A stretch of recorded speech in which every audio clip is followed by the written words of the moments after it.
চলো বেহান তার পুরাতে যাব ও বেহান গো চলো বেহান তার পুরাতে যাব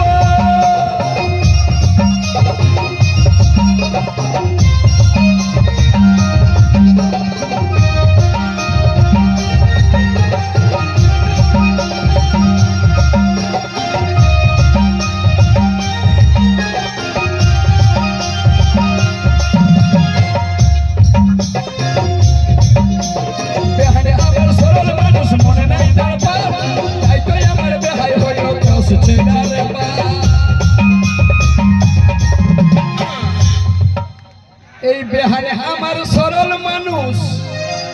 মনে নাই তার পাপ তাই তো আমার বেহাই বছর বছর 10টা ছেলের বাপ বেহানটাকে দেখে মনে হয়েছে হয়েছে না বেহান ইয়াদের চক্করে যাইও না দাদা ইয়ারা